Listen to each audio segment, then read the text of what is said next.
Huh?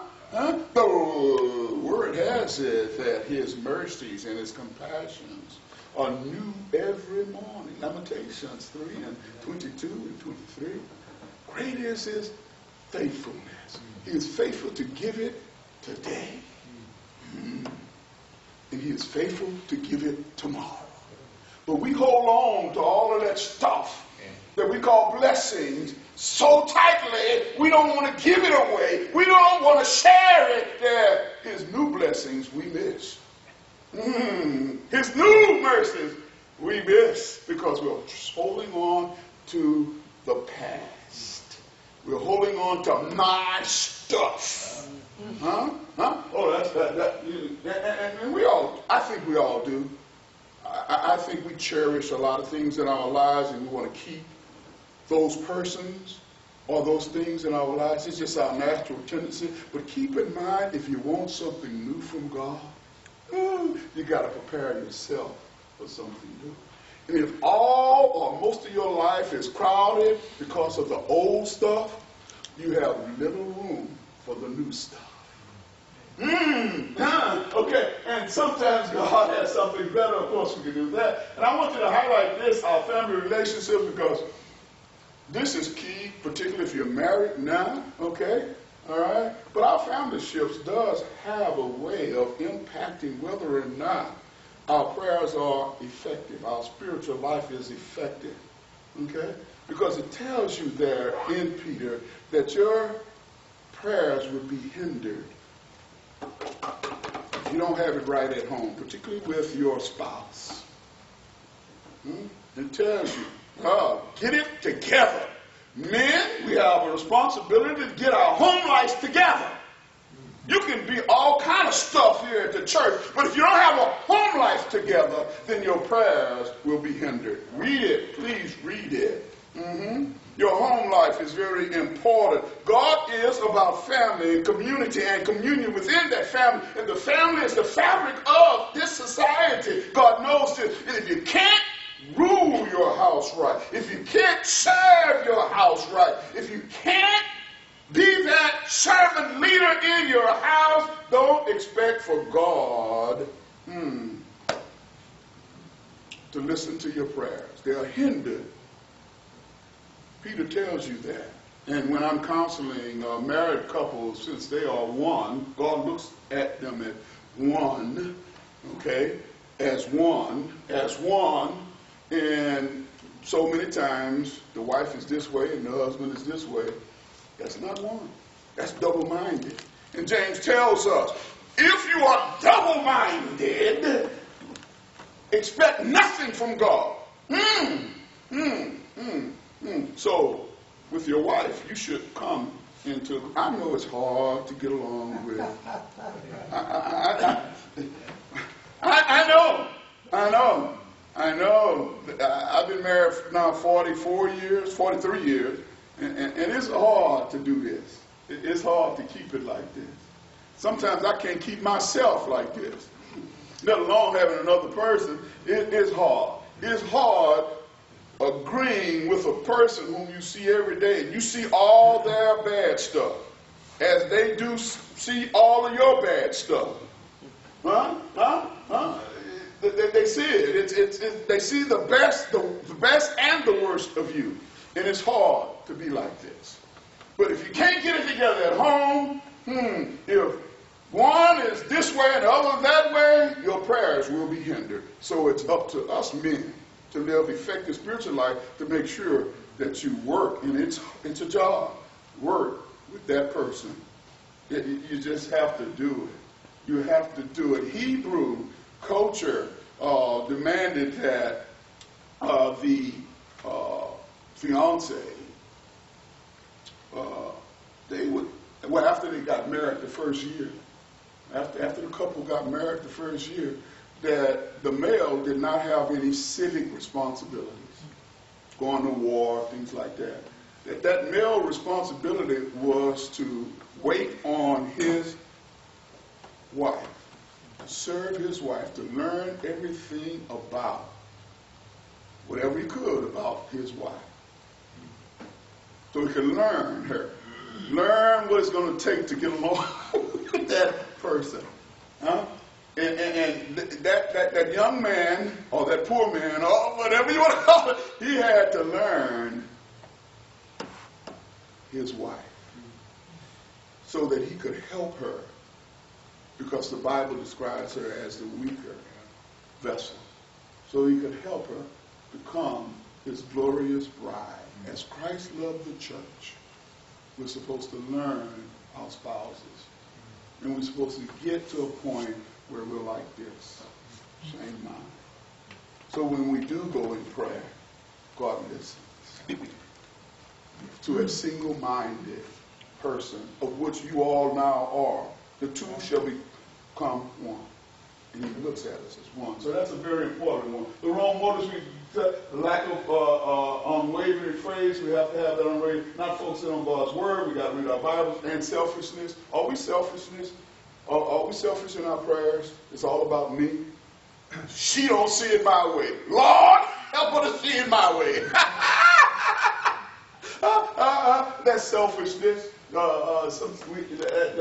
the unconfessed sin. I know y'all don't have a lot of sin to confess. Too old. Some of us wish we could have some sin to confess to. But David says, forgive me, for I have sinned against you. He was a person after God's own heart, and he had sinned. We all have sinned and fallen short of the glory of God. We need to confess it. And many times, you want to confess it, but you're too ashamed. You're ashamed to even admit it to yourself that you did what you did or you said what you said.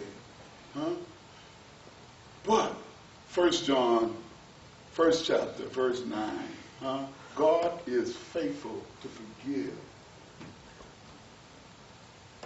and wash us thoroughly from iniquities if we confess. And just a quick pen on confess. Confess doesn't mean I'm going to say what I think I want to say about my sin. True confession is what the Holy Spirit has to say.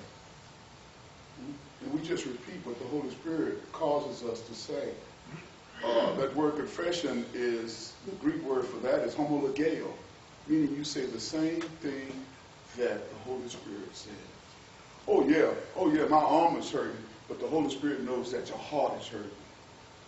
You say, I want to confess that my arm is hurting, but the Holy Spirit said, if you only confess, true confession, my heart is hurting, God.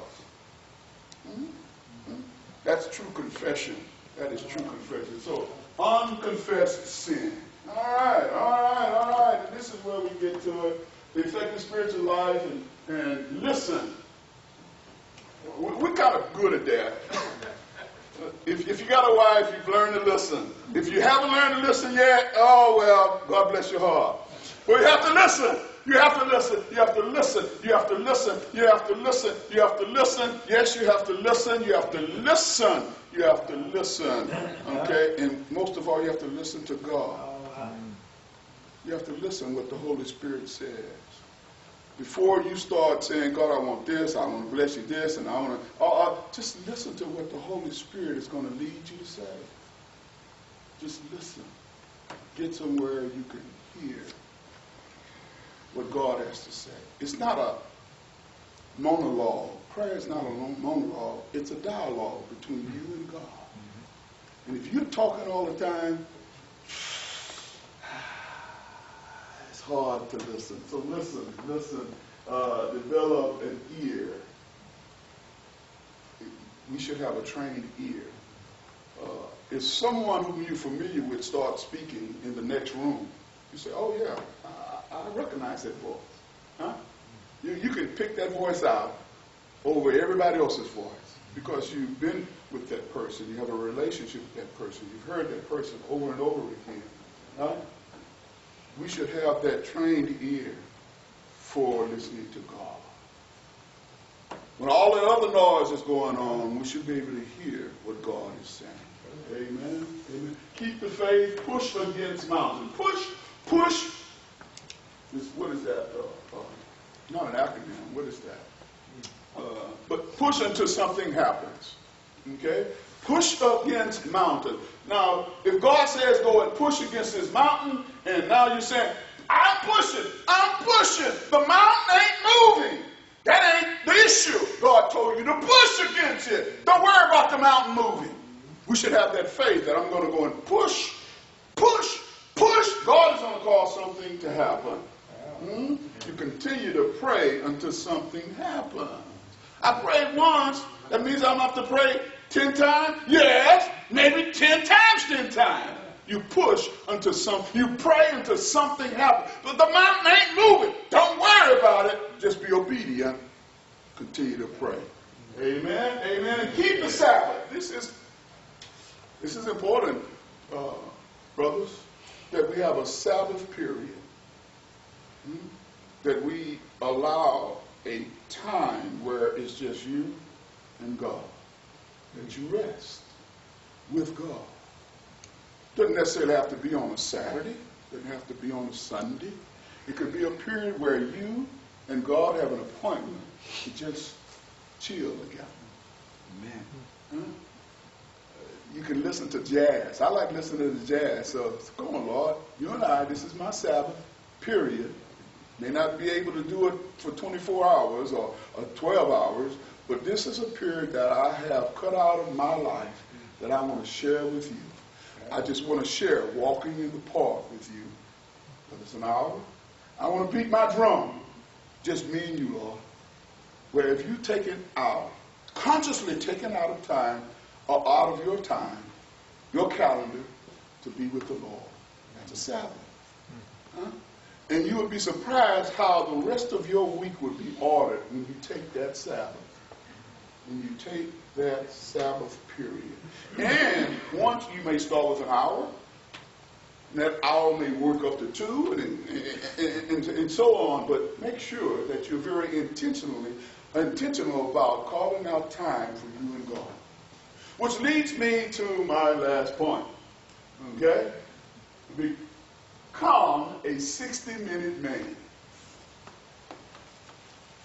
Now, if you're an OG from the old neighborhood, and you sit around at the barbershop, things like that, you say, man, I'm a 60-minute man. I don't know whether some of you younger guys might know, I'm a 60-minute man. You know, kind of like your male proudness. I can go 60 minutes. I'm a 60-minute man. Yeah, you sit around, you brag, I'm a 60-minute man.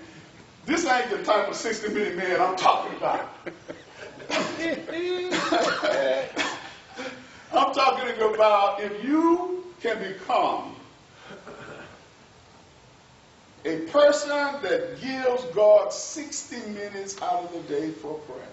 Amen. Whether it's 30 minutes in the morning, 30 minutes at night, 15 minutes, however you want to break it up, that you say, a minimum, I'm going to spend 60 minutes with God in prayer. Amen. Mm-hmm. That will change your life. That we, out of our schedule, have committed to at least 60 minutes with God every day. I'm a 60-minute man. That I have an intimate relationship with the Creator. That I have a God who I visit with every day. Who knows all about me. Who loves me more than I could ever love myself. Who is for my good. Who is Creator. Who is Redeemer. Who is Savior. I can spend it with Him. Every day that I'm here on earth, I can spend it with the Creator. Amen. Amen. I'm a 60-minute man. Right. Yes, sir. I'm a 60-minute man. Right. Yes, and I can put my chest out. I'm a 60-minute man. Right. I have an intimate Savior that gives me exactly what I need. Amen. That prepares a way for me. That opens doors for me which no one can close. Yes, sir. That leads and guides me. Even through the shadow of the valley of death, I won't fear because I'm a 60-minute man. I'm a 60-minute man. When I have and when I don't have, I'm a 60-minute man. When I feel bad, when I'm feeling good, I'm a 60-minute man. When I have friends and if I don't have friends, I'm a 60-minute man. If I got fried bread, which we're going to have some fried bread, if I don't have fried bread, I'm a 60-minute man. I'm in prayer with my God. Amen. Amen. Amen. Amen. Amen.